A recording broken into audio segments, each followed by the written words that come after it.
শেষ হলো জাকসু নির্বাচনে ভোট গ্রহণ।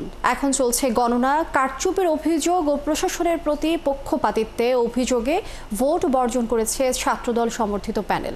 এর আগে ভোট গ্রহণ নিয়ে পাল্টাপাল্টি অভিযোগ জানায় প্রার্থীরা। সাময়িক উত্তেজনা, ভোট বন্ধ, এমন নানা চিত্র দেখা গেছে দিনভর। তবে ডাকসুর মতো মেশিনে নয়, জাকসুর ভোট হাতে গণনার সিদ্ধান্ত নিয়েছে কর্তৃপক্ষ। আরও জানাচ্ছেন সুমন মাহমুদ।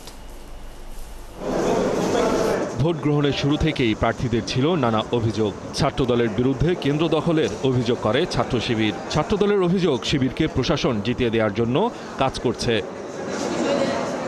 ভোট গ্রহণ শেষের যখন 1 ঘন্টা বাকি, তখন ছাত্রদল প্রশাসনের প্রতি পক্ষপাত ও নির্বাচনে কারচুপির অভিযোগে ভোট বর্জন করে।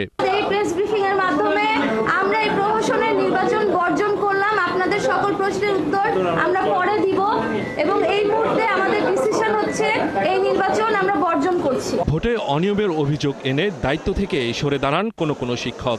আমাদের নিজেদের কাছে নিজেদের জবাবদিহিতা নাই। আমরা যদি এই নির্বাচনে এই রকম প্রহসন দেখে এই নির্বাচনের সাথে আমরা থাকি, তাহলে কোনোভাবেই আমার নিজের কাছে আমার বিবেকের কাছে আমি করতে পারবো না। এই জন্য আমরা যারা দায়িত্বে আছেন, যে শিক্ষকরা, আমরা এই নির্বাচন বর্জন করি। এর আগে বিচ্ছিন্ন কিছু ঘটনা ও উত্তেজনার মধ্যে দিয়ে চলছিল জাকসুতে ভোট গ্রহণ। জাকসুতে ভোটার সংখ্যা প্রায় 12,000। ভোটারদেরও ছিল কিছু অভিযোগ।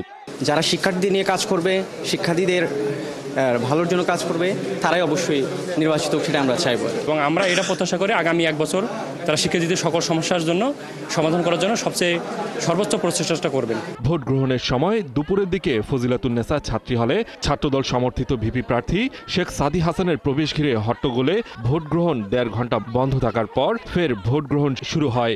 বঙ্গমাতা হলে 1 ঘন্টা ভোট বন্ধ থাকার পর চলে ভোট গ্রহণ। রবীন্দ্রনাথ ঠাকুর হল থেকে ছাত্রদল নেতাকে আটক করা হয়েছে।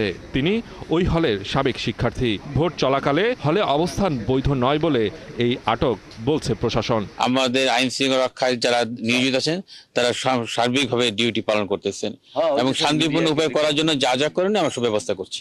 একটি হল সংসদের ব্যালটে ত্রুটি পাওয়া গেলেও পরে সেটা সমাধান করা হয়। অনিয়মগুলো খতিয়ে দেখার কথা বলেছিল প্রশাসন। ডাকসুতে অভিজ্ঞতা ভালো না হওয়ায় ওএমআর মেশিনের পরিবর্তে হাতে ভোট গণনার সিদ্ধান্ত নেওয়া হয়। একটা জায়গায় পর্যাপ্ত সিকিউরিটি নিশ্চিত করে আমরা ভোটের রেজাল্টগুলি স্বচ্ছভাবে প্রদান করব বলে আমরা আশা করছি। জাকসুতে উত্তেজনা ও পরস্পর বিরোধী অভিযোগের মধ্যে চলা ভোট শেষ বিকেলে এসে চিরচেনা বাংলাদেশি নির্বাচনী রূপ ধারণ করে। ছাত্রদল ভোট বর্জন করায় জাকসু নির্বাচন ডাকসুর মতো শান্তিপূর্ণ রূপ থাকেনি। সুমন মাহমুদ, ৭১।